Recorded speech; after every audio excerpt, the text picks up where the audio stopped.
SER Podcast.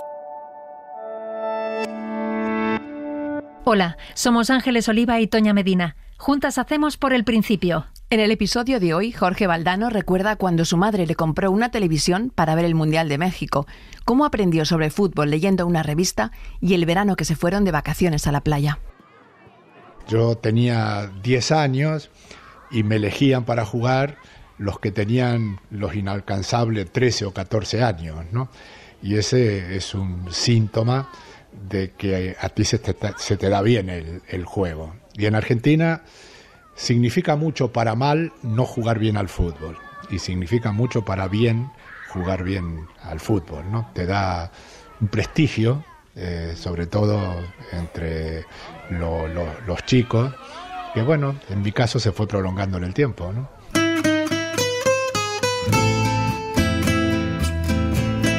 Ese niño que jugaba al fútbol es Jorge Valdano, futbolista, entrenador, periodista y comentarista deportivo. Fue campeón del mundo con la selección argentina y ganó 6 títulos con el Real Madrid. Valdano empezó a jugar con 9 años en un pueblo en el que el fútbol era la única diversión. Devoraba revistas y libros desde pequeño y con 16 años se fue solo a 100 kilómetros de su pueblo para jugar como profesional. Es una historia que merece ser contada empezando por el principio. Por el principio. Por el principio. Por el principio.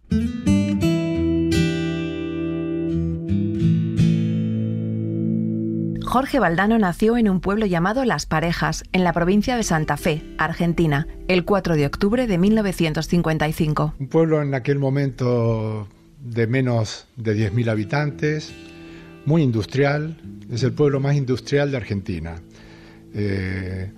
Cada 90 personas hay una industria, sobre todo de maquinarias agrícolas. El pueblo está en medio de un mar de tierra, en una llanura absolutamente monótona, solo interrumpida por alguna vaca o algún árbol. Pero es un campo de fútbol de 1.000 kilómetros cuadrados, ¿no? Con influencia española, influencia italiana, fruto de los inmigrantes, un pueblo prototípico. Decía Borges que todos los pueblos argentinos son iguales, incluso en su pretensión de sentirse diferentes, ¿no? Todos creemos que nuestro pueblo es el mejor, pero en realidad son todos muy, muy parecidos. Los días de la infancia de Valdano se dividían entre 3 espacios: la casa, el colegio y el campito de la iglesia, donde estaba el fútbol, que era la libertad. Jorge comía con urgencia para llegar antes de que se formaran los 2 equipos para jugar y se sentía orgulloso de que le eligieran primero. Había 3 estaciones, una era el colegio, donde estaba la obligación, otra era la casa, donde estaba la seguridad, y otra era la calle, donde estaba el fútbol y la naturaleza. Pueblo en donde uno se sentía muy libre, en donde se podía ejercer de niño, sin ningún peligro.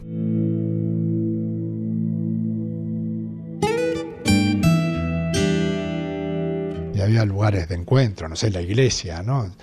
Los colegios que hacían sus fiestas, los clubes de fútbol que hacían comunidad. Sí, había lugares de encuentro, el cine mismo, ¿no? Todo, determinados bares que eran casi obligatorios cuando uno iba entrando en la adolescencia, ¿no? Ya te dejaban entrar al bar, ¿no? Y efectivamente la hora de regreso a casa era cuando anochecía, ¿no? Y a veces había que volver al lugar de los hechos, que generalmente era un campo de fútbol, donde nos habíamos olvidado un jersey o cualquier cosa que nos había servido para improvisar porterías, ¿no?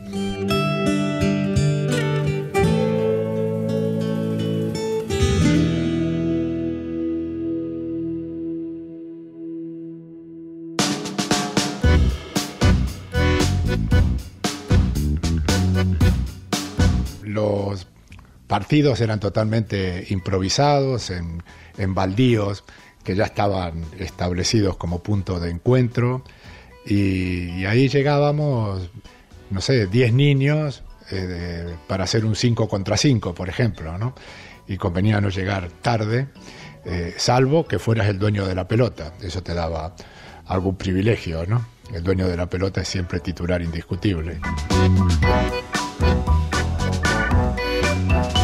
Y ahí uno, mientras jugaba, ajustaba su sistema de comunicación infantil, ¿no? Aprendías nociones básicas de solidaridad, de esfuerzo, de repartición de roles.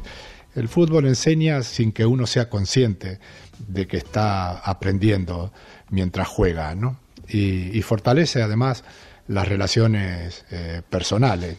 Ahí lo tiene Marabona, lo marcan dos, pisa la pelota Marabona, arranca por la derecha el genio del fútbol mundial, y es el tercero a tocar para Borruchaga, siempre Marabona, genio, En los años de infancia, para Jorge Valdano, el placer era jugar y sentir el amor a la pelota, que explica que, al menos en Argentina, llega antes que el amor al fútbol. Por eso queremos tanto a Maradona, porque hacía lo que quería con la pelota. Era un virtuoso que tenía la pelota como vicio, ¿no? Casi hacía el amor con la pelota. Cuando estaba con la pelota y hacía jueguitos con la pelota, ponía una cara de satisfacción que era, yo creo que definitoria de la relación que el argentino tiene con la pelota, ¿no? Yo recuerdo un cuento del Negro Fontana Rosa, que es seguramente el escritor y el humorista que mejor ha plasmado la relación de los argentinos con el fútbol, en donde un niño estaba con una pelota y la dejaba depositada en un banco, y de pronto el niño se va y se olvida la pelota, ¿no? Y cuando llega a una esquina, gira la cabeza, le silba a la pelota, y la pelota se baja del banco y lo sigue, ¿no? Y a mí aquel cuento me sobresaltó, porque esa es la aspiración que tenemos todos, que la pelota te obedezca hasta ese punto, ¿no?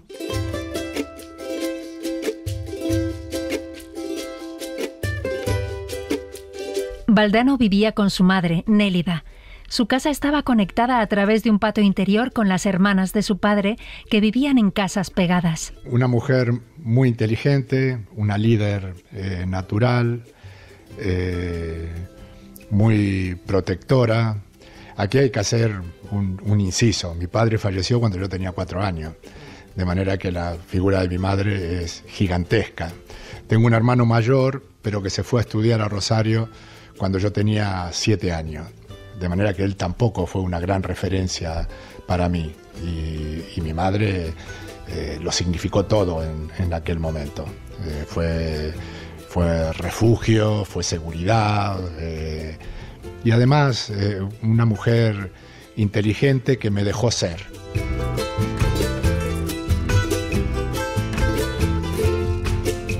Tener en cuenta que yo entendía que mi futuro podía estar en el fútbol. A ella el fútbol le resultaba totalmente ajeno, pero confiaba a mis 15 años en mi palabra. Yo le decía, yo sirvo para esto. ¿Estás seguro? Estoy segurísimo.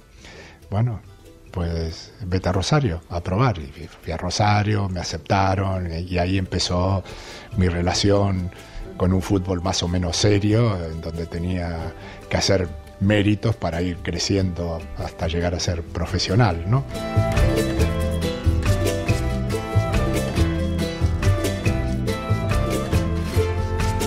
Yo con 19 le dije, me voy a España, ¿estás seguro? Sí, estoy seguro, y me vine a España, ¿no? Me dejó ser, confiaba mucho en mí, sí.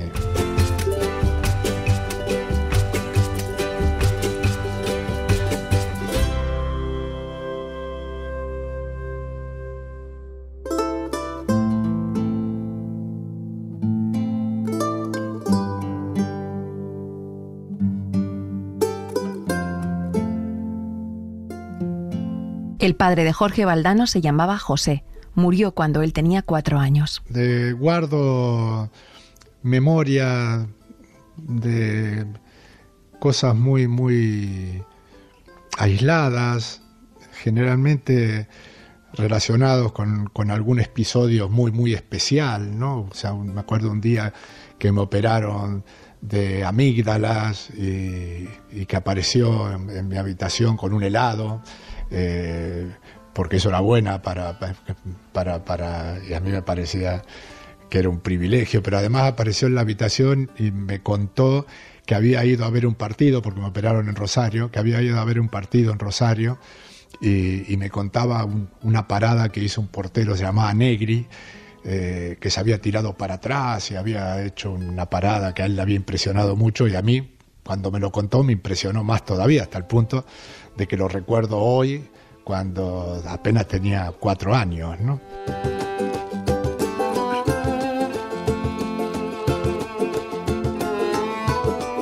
Luego recuerdo que cuando llegué a casa entré corriendo y me puse a jugar al fútbol en el patio que había en mi casa, y que no me encontraban por toda la casa, porque se suponía que yo tenía que seguir guardando cama, y cuando me vio afuera jugando al fútbol, pues me dio una pequeña paliza y también me quedó grabada, ¿no?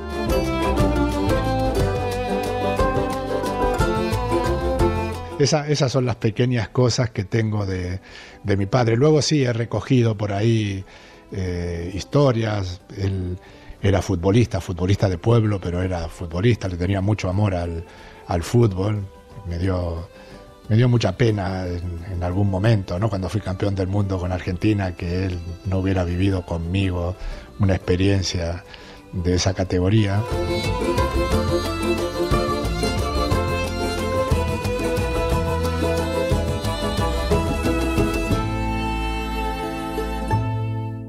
Por el principio, Jorge Valdano, Cadena SER. Mamá, ¿dónde está mi camiseta de fútbol? ¿Tienes partido? Sí, esta tarde. Pues la tienes limpia de milagro.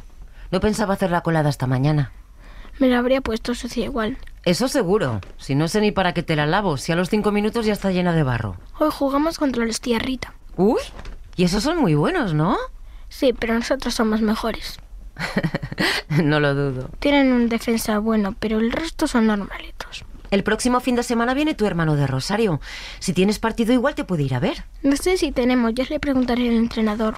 El entrenador es ese niño que siempre va contigo, ¿no? ¿Cuántos años tiene? 11. ¿No es un poco pequeño para ser entrenador? No, mamá, es un buen entrenador, sabe lo que hace. Ay, qué pandilla. Tienes que comer antes de irte al partido, ¿eh? Aunque no te lo creas, hay cosas más importantes que jugar al fútbol. ¡Que sí!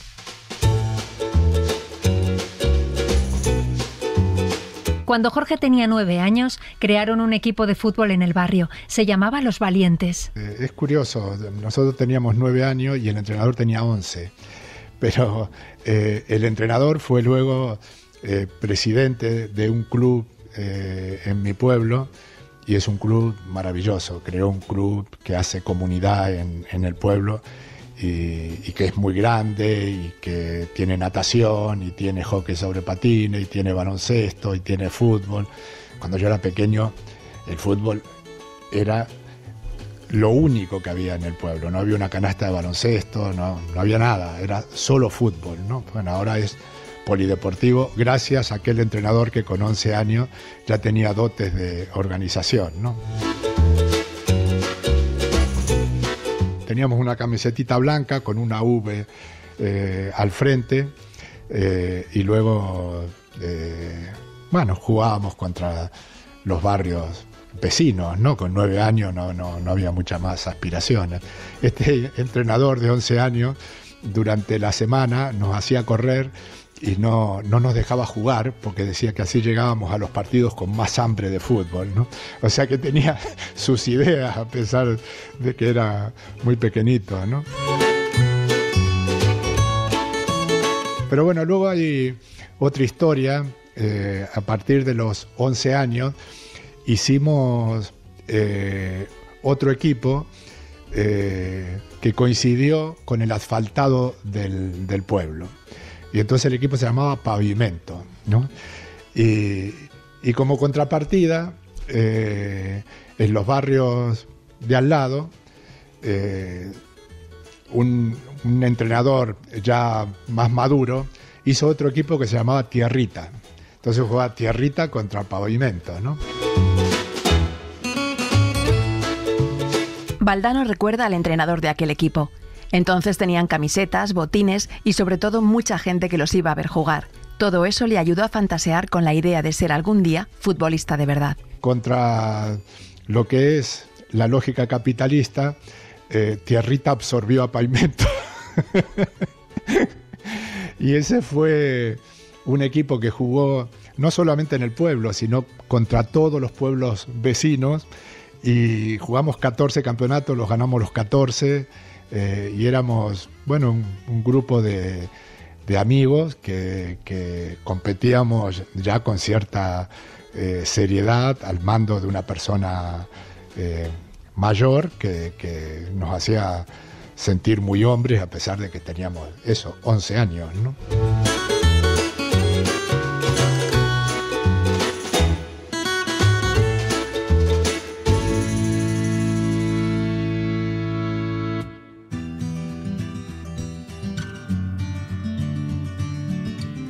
A mí el fútbol me entró a través de la palabra. O sea, yo vivía en este pueblo, no tenía acceso ni siquiera a través de la televisión al fútbol profesional. La televisión entró a mi casa cuando yo tenía 15 años. De manera que para mí el fútbol era una cosa victoriosa que se emitía por la radio y que me parecía que disparaba mi idealización del juego, y la revista El Gráfico, que salía los días jueves y que te contaban el fútbol como si fuera una obra de ficción, como si fuera un cuento, ¿no? Por eso para mí la palabra y el fútbol está siempre muy, muy vinculado, ¿no? Yo lo aprovechaba. Era un buen lector ya de cómic y de ese tipo de cosas. Recuerdo que esperaba al autobús que llegaba con las revistas desde Buenos Aires. Algunas eran revistas deportivas. Tengo aquí una colección de la revista El Gráfico desde el año 50, desde el año que nací yo, porque era una biblia del deporte.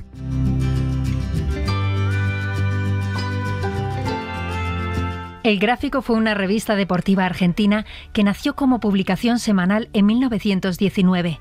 Pasó a ser mensual en 2002 y se dejó de publicar en papel en 2018.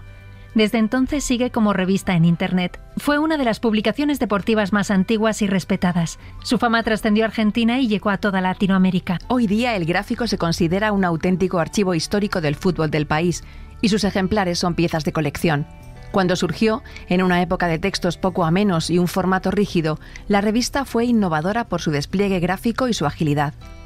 Tenía grandes portadas, fotos enormes y firmas muy respetadas.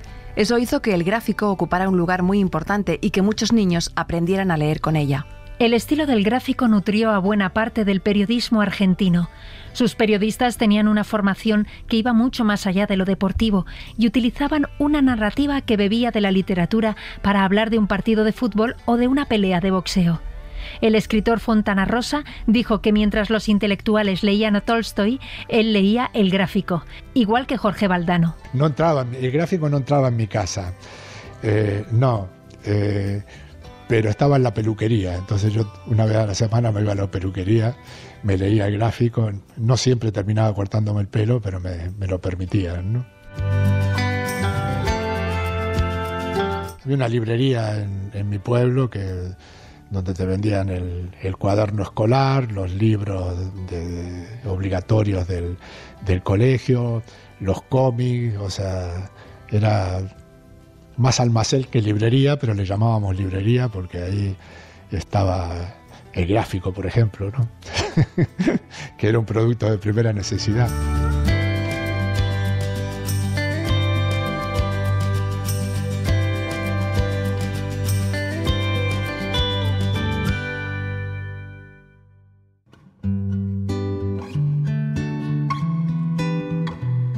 Las lecturas fueron compañía, formación y refugio para Jorge Valdano desde pequeño. Me servía como refugio, a pesar de que en mi casa no había libros. O sea, los primeros libros que entraron a mi casa los compré yo a partir de los 15 años, ¿no? También desde ese punto era un privilegiado. Y con 15 años yo me acuerdo de una colección de Salvat que empecé a comprar. Salió un libro por semana. El primero fue el retrato de Dorian Gray, y bueno, eso me hacía entrar en mundos remotos que activaban mi imaginación, y sí, me quedó grabadísimo porque fue el primero de aquel libro, de aquella colección, ¿no? Mi madre, al fallecer mi padre, puso un negocio, puso una joyería, y esa joyería nos permitió vivir a buen nivel, a mi hermano y a mí, durante toda la vida, ¿no? De manera que yo abría el cajón, sacaba dinero y me iba a comprar revistas, y no confiaba a mi madre en mi sentido de la responsabilidad, ¿no?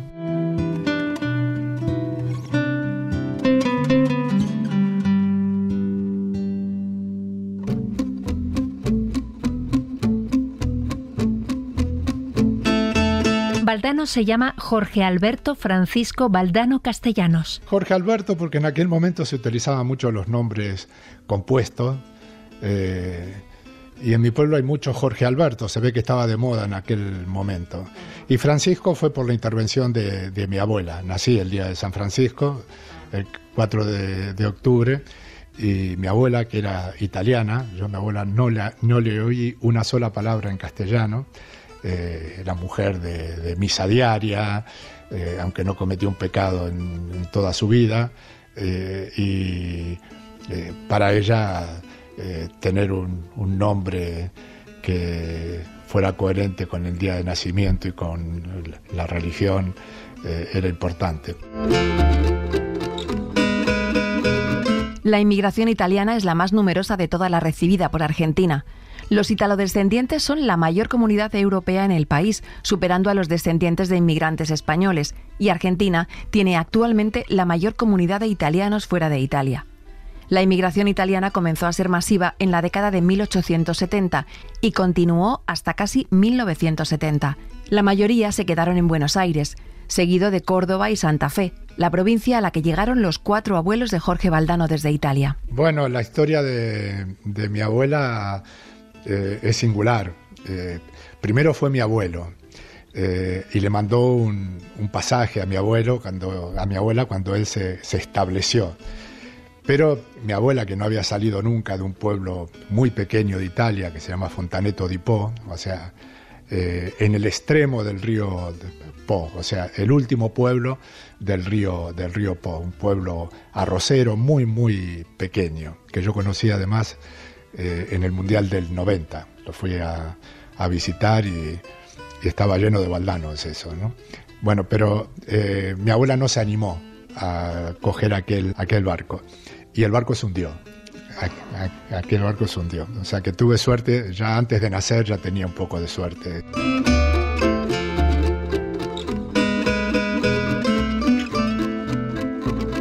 Bueno, con mi abuela era más directa porque vivía muy cerca nuestro, estaba mucho en mi casa, pero quería mucho más a mi hermano que a mí. Claramente, sí. Y yo solo me llamaba premios de consolación, ¿no? O sea, le decía a mi hermano, tú vales 1.000 millones de pesos. Y por ahí me veía a mí, entonces decía, bueno, Jorge, tú 10.000. Pero era una manera de compensarme, pero no sincera.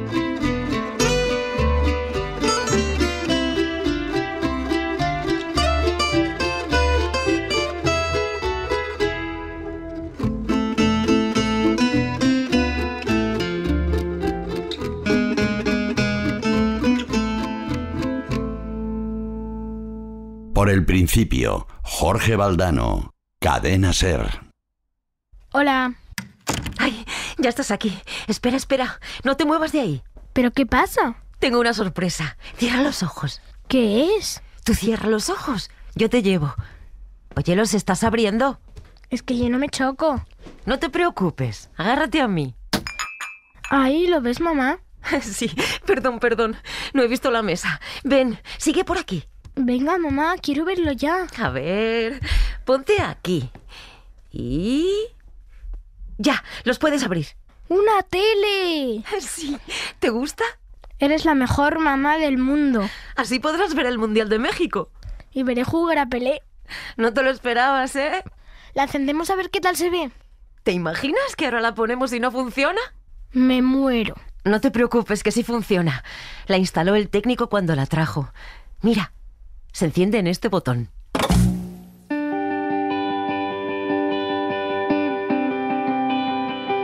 Mi madre, que sabía mi pasión por el fútbol, me compró una televisión cuando yo tenía 14 años para que yo viera el Mundial de México, en donde Argentina no estaba clasificado y en donde yo me enamoré del fútbol definitivamente viendo a Brasil de Pelé, ¿no? A Brasil del 70. Ese fue mi bautismo, era la primera vez que veía fútbol profesional.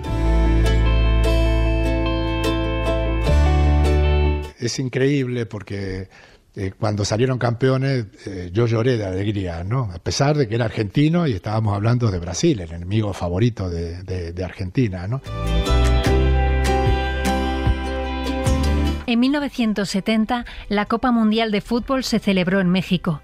Fue el primer mundial televisado en color y con uso de cámara lenta de la historia. Distintos expertos lo consideran uno de los mejores en la historia del fútbol por su juego limpio, ya que no hubo expulsados durante todo el mundial, y por la calidad de alguno de sus jugadores, como Pelé. En la final, Brasil derrotó a Italia por 4-1 y se consagró por tercera vez campeón del mundo. Adidas fue el patrocinador oficial del Mundial y el proveedor del primer balón diseñado especialmente para el evento, el Telstar, un balón compuesto por 20 hexágonos blancos y 12 pentágonos negros, que reemplazaba a los tradicionales balones marrones de 18 gajos. El Telstar es la base de la imagen actual de una pelota de fútbol. Hubo otras novedades importantes, los cambios y las cartulinas amarillas. Hasta ese momento solo se podía sustituir al portero por problemas físicos y a partir de entonces se permitían 2 cambios sin necesidad de estar justificados por lesión. Además, se abrió la veda con las tarjetas.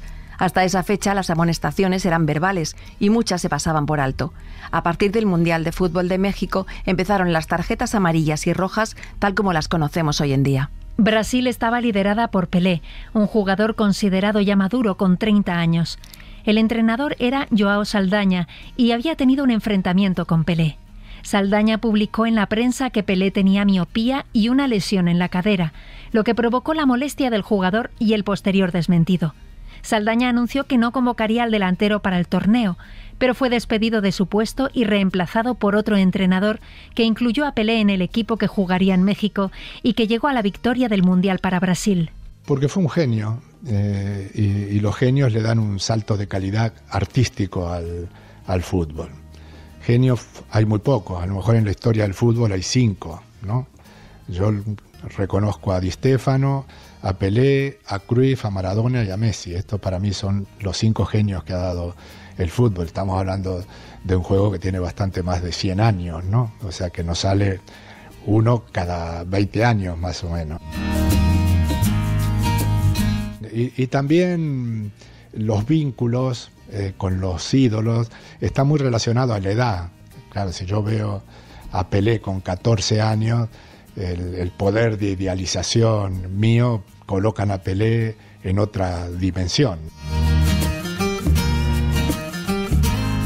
Ya siendo profesional, he coincidido con Pelé en algunas ocasiones y cada vez que lo veía que se me dibujaba una sonrisa, ¿no? Porque me remitía al mejor recuerdo posible en mi relación con el fútbol.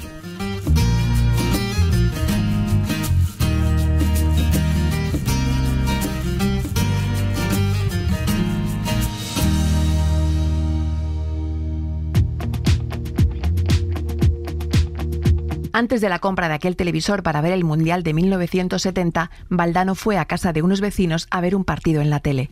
Hubo un gol que se le quedó grabado para siempre, aunque en realidad nunca vio aquel gol. Y habían llegado a mi pueblo algunos televisores, no sé, 5 a lo mejor televisores, Y yo que era de Racing, por parte de padre, además, porque a pesar de que lo perdí cuando tenía 4 años, te dejan ese legado, ¿no? Él era de Racing, yo me siento de Racing. Y me invitaron a ver ese partido a la casa de una de las familias que tenía televisor. Pero eran tales las interferencias que el partido venía, se iba. Y sí, metió un gran gol, el tal Cárdenas, y me quedó grabadísimo porque ese gol hizo a Racing campeón del mundo. Y era la primera vez que Argentina salía campeón del mundo en algo, ¿no?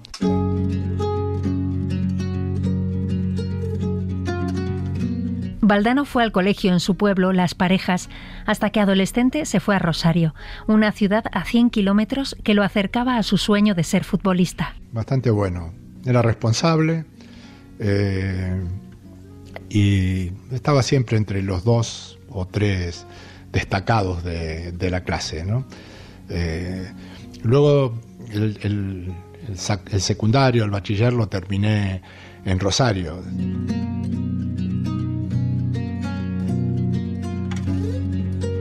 Yo vivía en una pensión de futbolistas con 15 años, entrenaba durante el día y a la noche iba a una escuela nocturna en donde estaba lo mejorcito de cada casa de Rosario. Todo lo que salían rebotados de los demás colegios terminaban estudiando en esa escuela nocturna.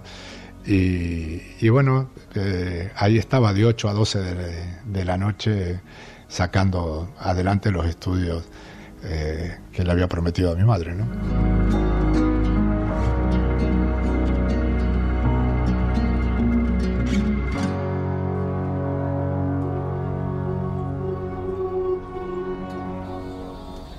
¿Cuánto queda, abuela? Un ratito, anda, duérmete, que acabamos de salir de Rosario.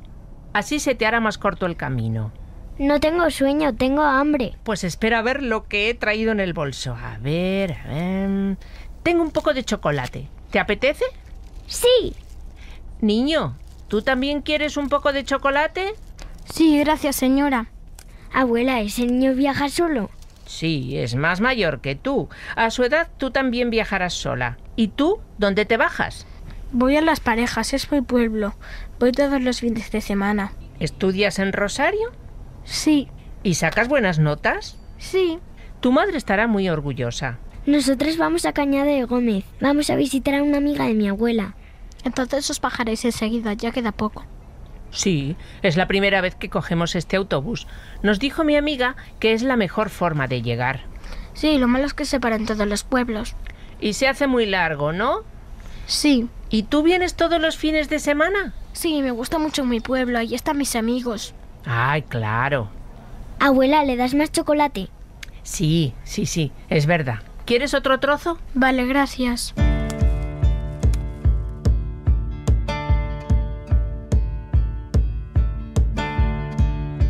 Con 15 años, Jorge Valdano hizo un primer intento para jugar al fútbol profesional y se fue a hacer una prueba a Rosario. De 200 aspirantes le cogieron solo a él, pero se asustó y decidió no ir. No se sentía maduro. Volvió a Las Parejas y allí estuvo un año jugando con el equipo de adultos. Él tenía 15 años y jugaba en primera división en su pueblo con los ídolos de su infancia, que ya tenían 30 años y que le enseñaron el oficio del fútbol. Con 16 vio las cosas claras, volvió a ir a probar a Rosario e inmediatamente le aceptaron. Fíjate cuál era mi voluntad de ser futbolista. Mi hermano vivía en Rosario, estaba estudiando en Rosario y vivía en un departamento muy, muy cómodo. Y yo elegí irme a la pensión del club, que era bastante sórdida, donde estábamos 8 en una misma habitación durmiendo, para provocarle un gasto al club, pues yo entendía que si le provocaba un gasto, el club cada año tenía que decidir si yo valía o no valía. En cambio, si no costaba, bueno, que se quede, ¿no? Yo siempre digo que uno se va de casa una sola vez y es la primera, la más dolorosa. Se me hacía todo larguísimo. Cuando terminaba los partidos, lo primero que hacía es subirme a un autobús y volver a a mi pueblo, de estar con mis amigos, en mi casa.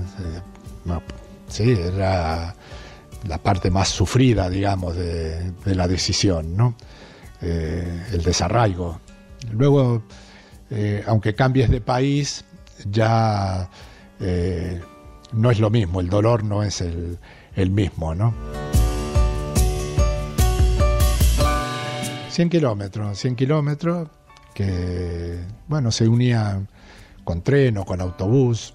El autobús demoraba 2 horas en llegar al pueblo, porque paraba en cada pueblo que había entre Rosario y Las Parejas, ¿no? A mí se me hacía larguísimo, parecía que no llegaba nunca, era tal la ansiedad por llegar.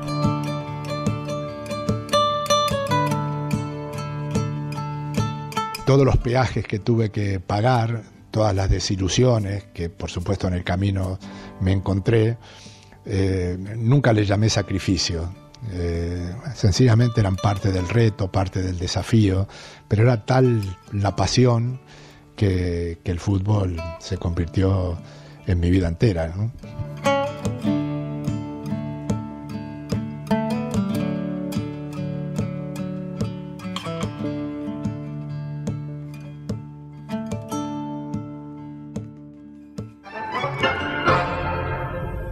Son las 8:30 de la mañana de este sábado 14 de octubre. Ahí Rafael duerme. Pero tenemos autorización y casi obligación, porque es primer día de rodaje de A Solas con tu Nombre, de despertarlo a esta hora para llevarlo hasta los estudios de Argentina Sonofilm. Voy a prender la luz. Los sábados por la tarde, el programa de televisión llamado Sábados Circulares, dirigido por Pipo Mancera, era el más famoso de la televisión argentina en la década de 1960. Mancera, periodista de espectáculos, viajó a Francia y se interesó por el show de Yves Montand y quiso emularlo en Argentina. El programa, con secciones de entretenimiento, reportajes y música, se retransmitía simultáneamente o en diferido por televisiones de casi todos los países latinoamericanos.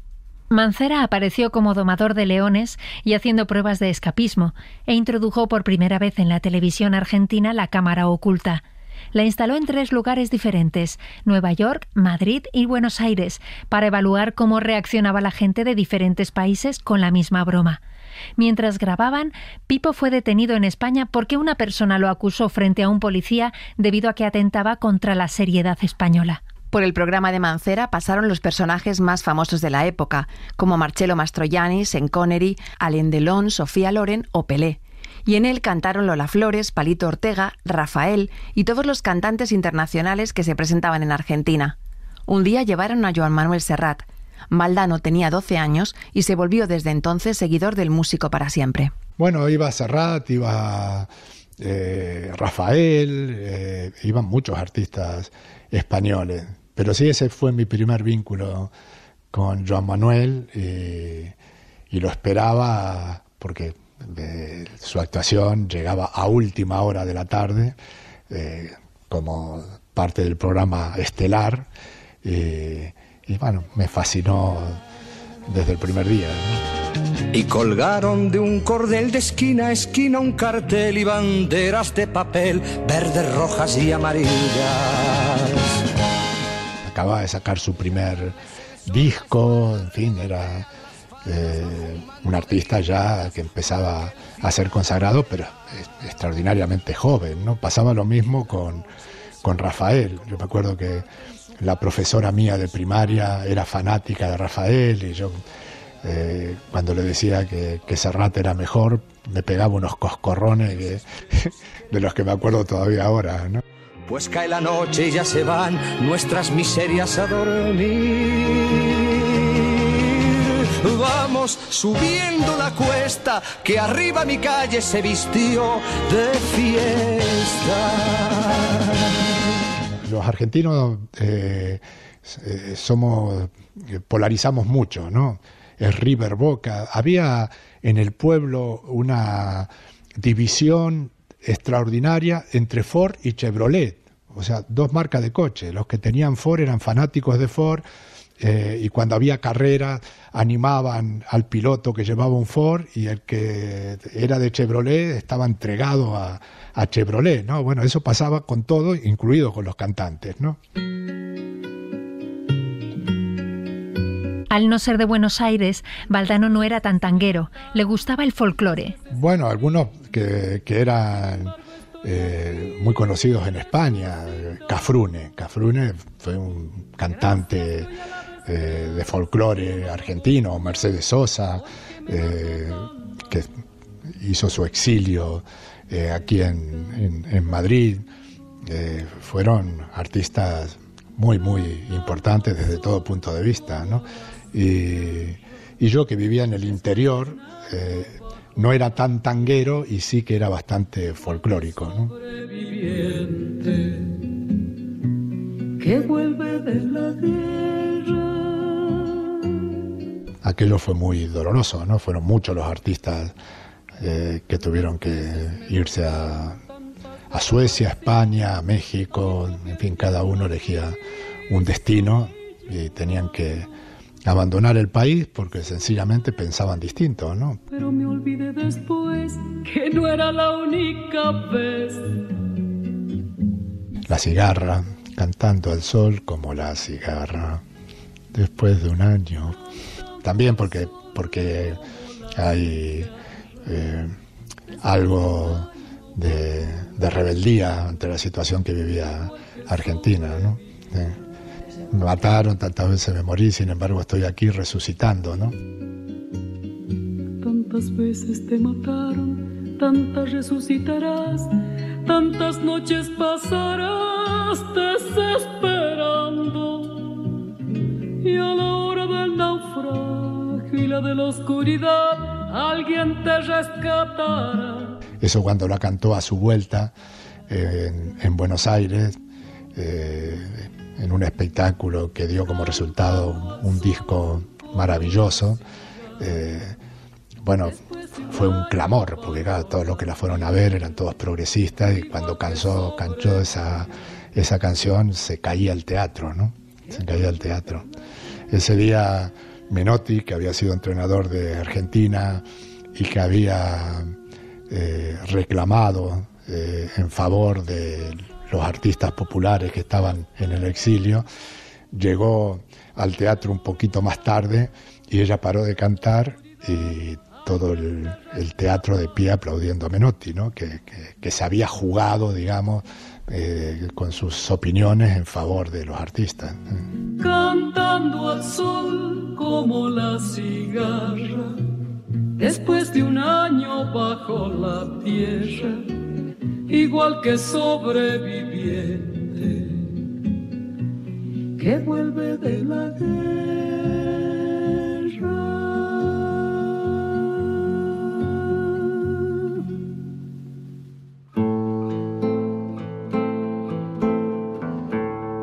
Jorge Valdano creció sin poder pronunciar la palabra Perón.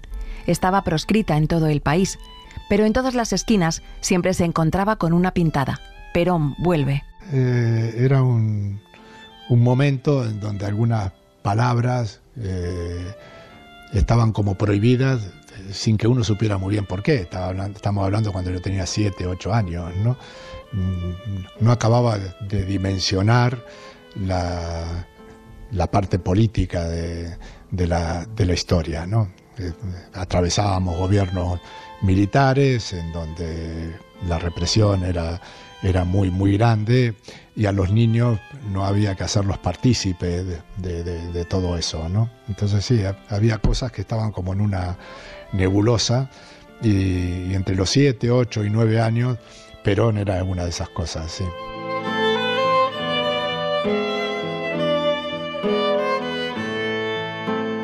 Luego las paradojas de la vida. Perón vivió aquí en Madrid durante más de 18 años,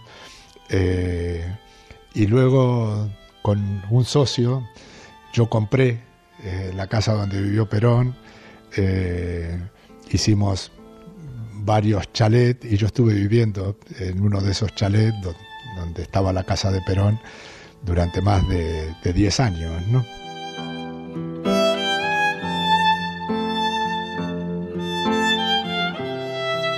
recuerdo que un amigo mío, cuyo padre era un cuadro importante del partido peronista, cuando se acercaba a Reyes, recogía por el pueblo botellas para comprar luego juguetes que repartían entre los niños pobres del pueblo. Y yo iba con mi amigo a juntar botellas, iba en ese camión a juntar botellas. Yo recuerdo que un día mi madre me dijo, juntan botellas para los peronistas, ¿eh? Y a mí aquello me asustó, porque como Perón estaba prohibido hasta pronunciarlo, pues me parecía que aquello era casi un pecado, ¿no?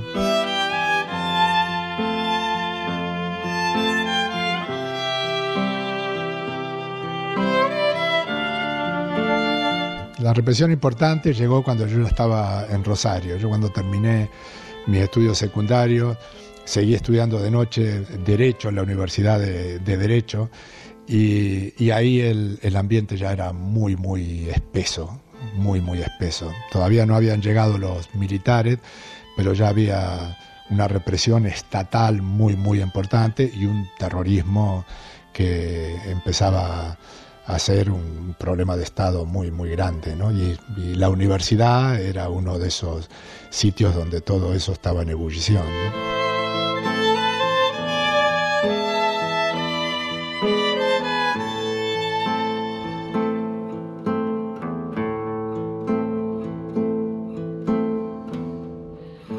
Por el principio, Jorge Valdano, Cadena SER. Mamá, ¿me das dinero para un churro? Sí, claro. Anda, ya has hecho una amiga, qué bien. ¿Cómo te llamas? Clara. Vale, pues te voy a dar dinero y así invitas a tu amiga. ¿Te gustarán los churros, no? Sí, mucho. No conozco a nadie que no le gusten.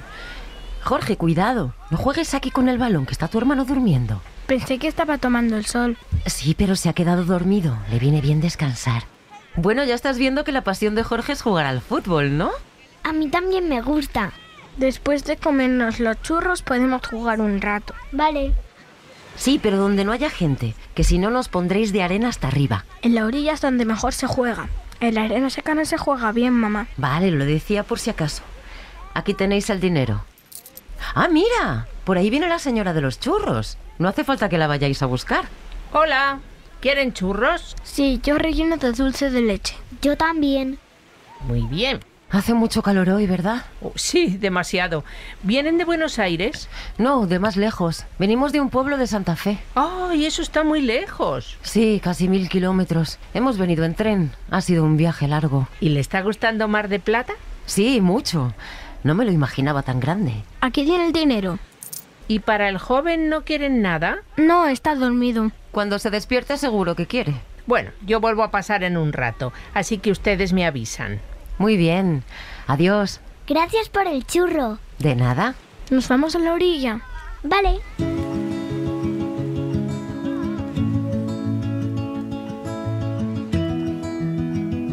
Recuerdo cuando yo habré tenido 14 años que mi madre nos llevó a Mar del Plata, que está a 1000 kilómetros de mi pueblo, ¿no? Fuimos en tren. Mi madre lo hacía más por nosotros que por ella, pero a mí esas vacaciones me provocaron una desilusión tremenda porque me perdía un partido de tierrita y eso para mí era muy doloroso.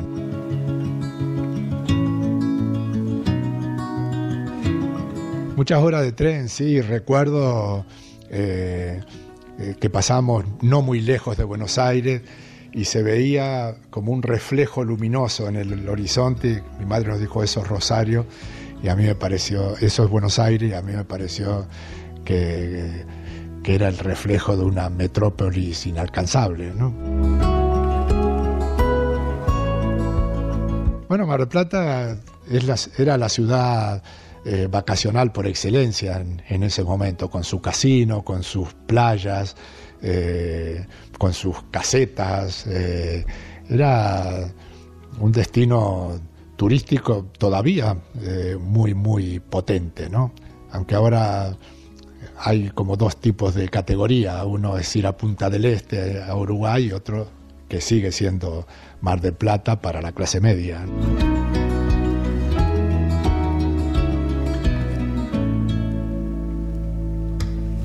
Mar del Plata es una ciudad ubicada en el sudeste de la provincia de Buenos Aires, sobre la costa. Tiene un importante puerto y balneario y es el segundo destino turístico del país después de Buenos Aires. En época estival, su población puede aumentar en alrededor de un 300%. En los años 50 y 60, las familias de clase media se lanzaron masivamente a comprar un apartamento en Mar del Plata, lo que generó un auge de la construcción y un cambio enorme de la ciudad. A partir de los 60, algunas familias de la alta sociedad argentina comenzaron a abandonar Mar del Plata como balneario turístico para instalarse principalmente en Punta del Este, en Uruguay. Si miro hacia atrás, lo que me emociona es el esfuerzo de mi madre por sacarnos de ahí, que para ella también era una aventura que nunca había hecho en su vida, ¿no? Viajar hasta tan lejos, encima siendo responsable de 2 niños, que éramos niños.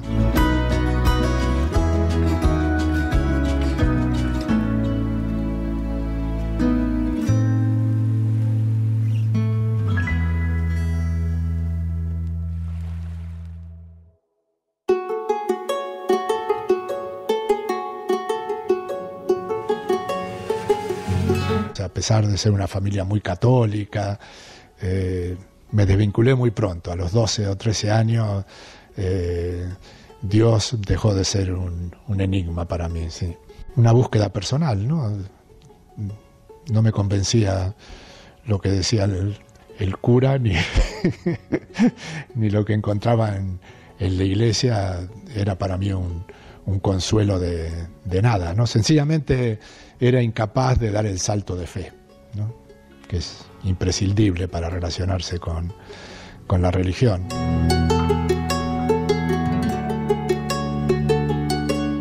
También en eso mi madre me dejó ser, ¿no? También ahí me preguntó, ¿estás seguro?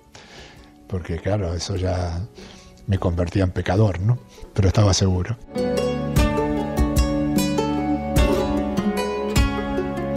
En el Baldano de hoy queda la esencia del chaval que jugaba en las calles de las parejas. Queda mucho, queda la esencia. Yo no creo haber cambiado tanto desde ese punto de vista. Hasta me sigo comiendo las S, que es una particularidad de los santafesinos, a pesar de que llevo aquí casi 50 años, ¿no? Pero me reconozco en aquel chico todavía, ¿no? En mi manera de sentir, en mi manera de pensar, en todo aquello que me conmueve. Ahí está todavía aquel niño que bueno, que tenía un punto de desamparo porque no tenía padre, pero que se sentía feliz viviendo dentro de un ámbito tan reconocible, ¿no? En donde cualquiera del barrio parecía parte de tu familia, ¿no? Todos te conocían, de maneras que todos te cuidaban.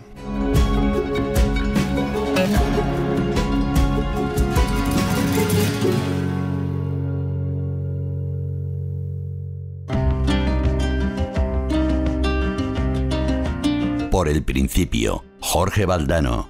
Dirección, realización, guión, montaje y locuciones, Ángeles Oliva y Toña Medina. Producción, Matilde Suárez. Técnicos de grabación, José María Sendra y Nick Sutherland. Interpretación, Alicia Merino y Chupi Llorente.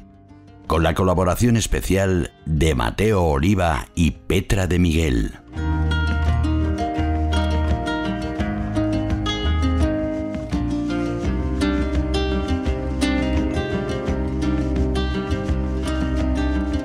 Suscríbete a Por el Principio. Todos los episodios y contenidos adicionales en la app de Cadena SER y en nuestros canales de Apple Podcast, Spotify, iVoox, Google Podcast y YouTube. Cadena SER. La radio.